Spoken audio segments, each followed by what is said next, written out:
Emma Woodhouse, handsome, clever, and rich, with a comfortable home and a happy disposition, seemed to unite some of the best blessings of existence, and had lived nearly 21 years in the world with very little to distress or vex her. Hi everyone, welcome to today's video. In today's video, I will be recreating a scene from the movie Emma. I recently saw that movie last weekend and I loved it so much that I wanted to recreate this scene. It is a scene where Emma and Mr. Knightley are dancing together, and it's kind of when they both realize they're in love with each other. The movie is based on a book by Jane Austen, also called Emma. It is essentially about a girl who tries to matchmake her friend, and a lot of misfortunes happen because of that. It's a great novel, and I suggest a lot of people to read it, especially if you love romance novels, because Mr. Knightley is amazing. And if you love romantic comedies, you would definitely love the novel. Jane Austen has a very witty way of describing culture back then during the early 1800s. It's just an amazing book. For this painting, I'm mostly using Liquitex heavy body acrylics. However, I only have 3 colors, which are the primary colors, red, yellow, and blue. I'm using white and black Liquitex Basics paint, which is a more beginner acrylic paint. I bought the heavy body paint when it was on sale, and they had other colors on sale, but I decided just to go with the primary colors because even though it was on sale, it was still pretty expensive, and with the primary colors you can make other colors. I used the white very frequently during this painting to mix with the paint, and it turned out well. If you noticed, I initially painted the skin too orange, so I tried to fix that by adding more white paint, and I think I fixed it. But if you also notice, because I drew in graphite, some of the graphite was rubbing off onto the paint while I was painting because it was mixing with the water. So it was actually a good thing that I had that initial layer, because when I painted over with the lighter color, the graphite didn't show anymore. And this is my first mistake that I made in this painting, was making the shadows blue initially. I normally like to make my shadows purple because, I don't know, I like having purplish shadows, or I've been recently trying to make my shadows purple, I should say. I sometimes have I had problems with shadows before, so I try to make a conscious effort to add shadows. But this time I made it blue, and I really regret that. I did that mostly because I was lazy to make purple, even though I just have to combine red and blue. But with acrylic paint, I'm always scared it's gonna dry. And I know I shouldn't be scared, but I was scared. So I initially made the shadows blue, and I'm trying to cover that up right now, but very soon I'll fix that and I'll realize my mistake. Another mistake I made during this painting was his face. If you notice his face, I didn't notice this until I was finished with the painting, but his face is kind of long. His face should be a little more shorter, and I did use a color wheel to help figure out his hair color because his hair was slightly darker than Emma's in the picture, in the reference photo I use. So yeah, so I used like a reddish violet purple and yellow to make that kind of brownish blonde, and I'm still trying to fix up the shadows. Throughout this painting, I do go back and forth with his hair. I spend a lot of time on his hair. I also spend a fair amount of time on his face, but I also spend a lot of time on Emma's face, probably more than Mr. Knightley's face. I was just very focused on trying to make it look nice.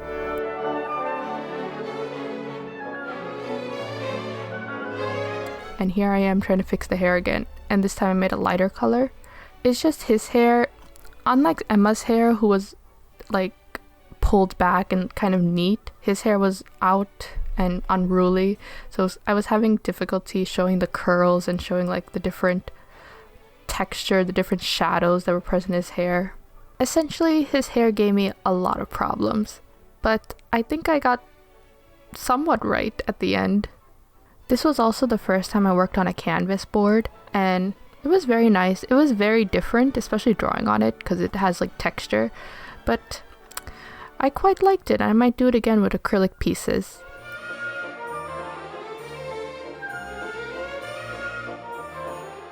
And right now I'm just painting his coat black, and this is just a Liquitex black basics paint because that was the only black acrylic paint I did have. If you notice, throughout this painting I focus mainly on like oranges, yellows, because I wanted the painting to be kind of bright and like youthful and sunny, because I feel like that's what their relationship is, Mr. Knightley and Emma. It's very bright, pure, and beautiful, so I wanted to emphasize that. And right now I'm just switching the shadows to purple finally, and I like the purple shadows so much better. Another mistake I did make previously is I let the paint dry, and I really should have worked a little faster at the beginning. Right now I'm working a little faster. I'm like doing the purple shadows and then I'm going back to the skin color so it blends out more evenly. I didn't do that at the beginning, and I think that's why the blue shadows didn't work out that well. And also the blue shadows were starting to turn green, which I really did not like. I wanted this painting to have intense shadows just to make it more dramatic, because in the reference photo there's a lot of shadows, because the reference photo was taken in a ballroom, and back then it was mostly just candle lights lighting the whole room, so the lighting is not the best and there would be very intense shadows on the person. So I tried to emphasize that in the painting, and also in the ballroom it was dark walls, so not a lot of light bouncing around, so the shadows would be very intense. This is also only the second acrylic piece I've done, and I think it turned out pretty well for my second piece. Right now I'm just painting the shadows on the jacket blue. I had some blue paint left on the palette, and blue and purplish paint, well, mostly blue paint, a lot of blue paint left on the palette, and I was just to differentiate where his arm is with the jacket and the shadows, because it is black paint, so it's kind of difficult to see shadows, and you really can't see it through the camera. You can see it in person pretty well. With the highlights, I try to make yellow highlights because yellow and purple are contrasting colors. I mean complementary colors. I don't know where I got contrasting. I mean they do contrast each other, but they're complementary colors, so I picked yellow as the highlight, and I quite like how it turned out because it makes even the highlights stand out. Not as much as the purple because the yellow kind of blends in with the skin.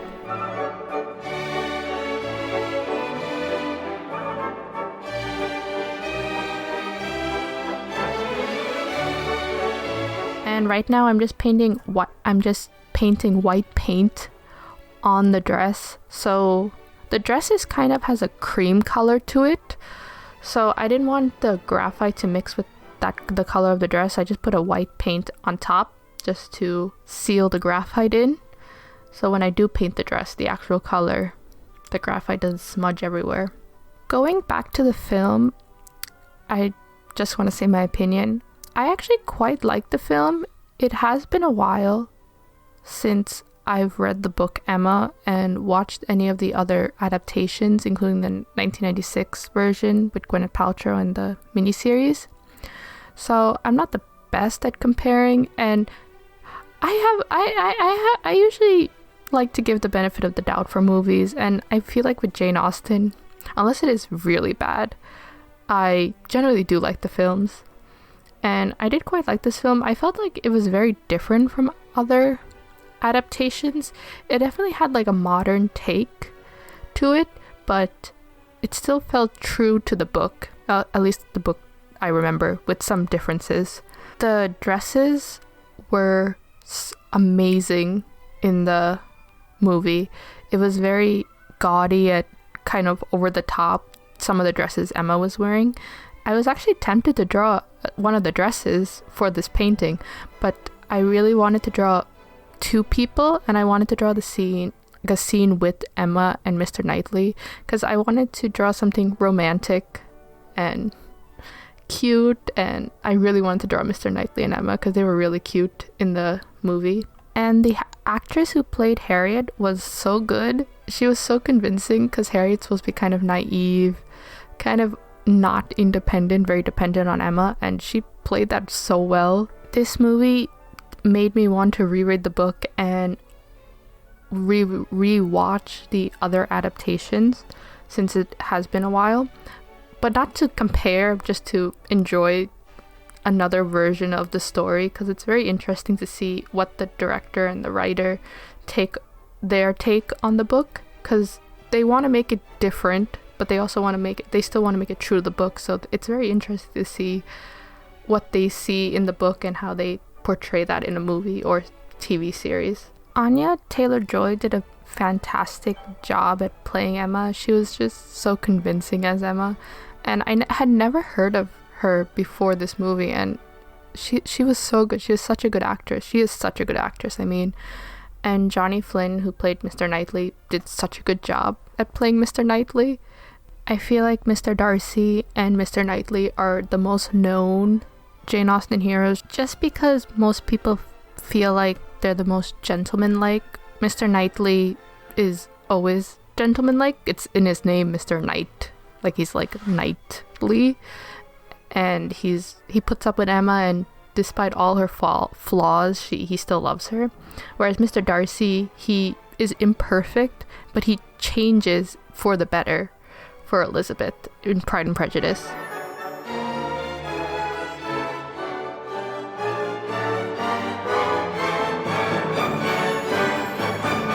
So as you will soon see, I forgot to press record when I painted the dress, but you can see that I painted the dress a creamish, yellowish, pale yellowish color.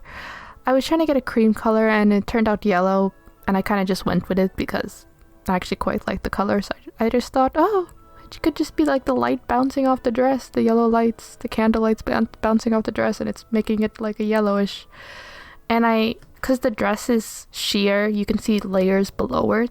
There's many layers to the dress, I mean. So you can see layers below it, and it like folds. So I try to emulate that in the painting.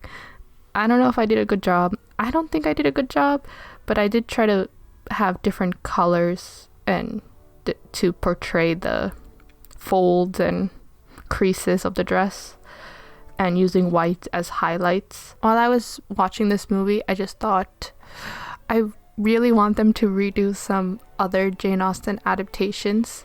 I feel like we haven't seen a Mansfield Park in a while, or Persuasion.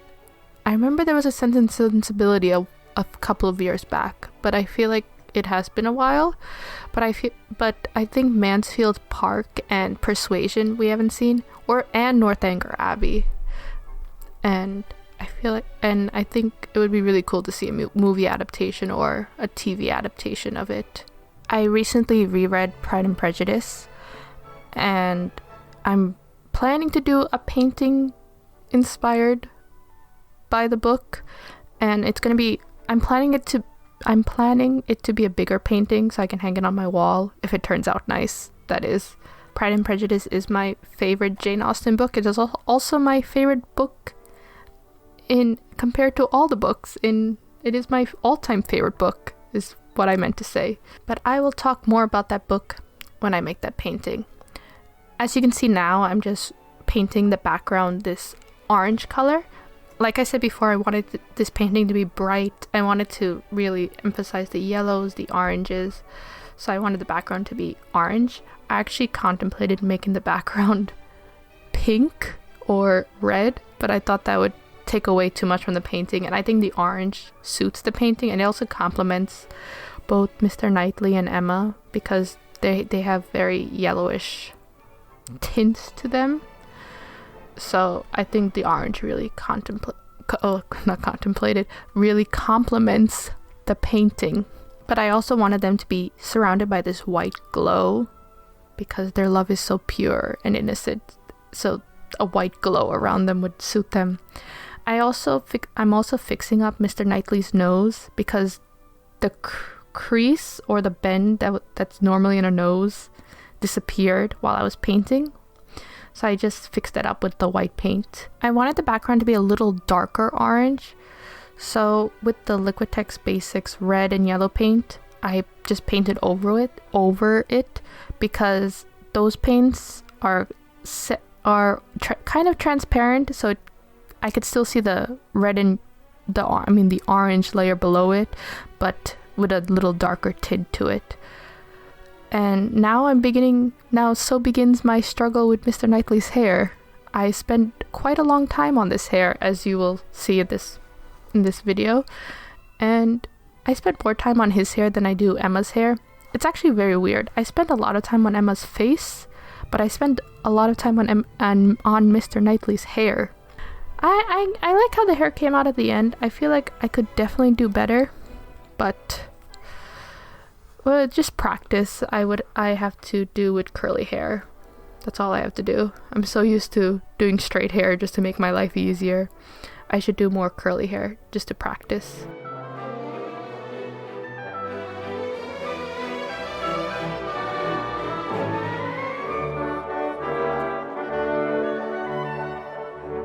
Now I'm just adding the little hair pieces that Emma has in her hairstyle, and it's a bit too dark, but I'm just waiting for that to dry so I can paint over it with a lighter color, as you see.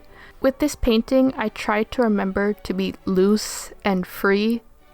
Like in my last video, I said I tried to be a little more free and not be so nitpicky. As you can see with the dress, for example, I didn't paint the folds individually. I just try to give the illusion of there being many folds. Did I do a great job? Probably not, but that's what practice is for. And I still do think it looks like it has folds. Maybe not on video, but in person, it definitely does. Also, this may be a bit late, but I also had trouble with the hands, especially the hands at her hip. I spent a long time painting that, and it was quite difficult. With the Liquitex acrylic gouache, I had a gold color and I just painted the necklace with it just to give it a little shine, which is not very apparent on camera. But it is very apparent in person, and it gives me pleasure at least. But it's semi-transparent, so it just goes over the color that I laid. And that is the end of the painting process. I also did some little details off camera just to make it a little better, but that's boring, so I didn't film it, and it's more apparent to me in person. And now I'm just putting all the versions of Emma I have with this painting. I also have an older version of Emma, probably from the 1970s, I think, that I bought for $5, and I really wanted it. And fun fact, I keep things in my books, and I conveniently found these photos that are from 4 years ago, more than 4 years ago, in this book. It's a little thing about me, but that is the end of the video. I hope you enjoyed the video, and I will see you next time. Bye! Also, highly recommend the movie and the book.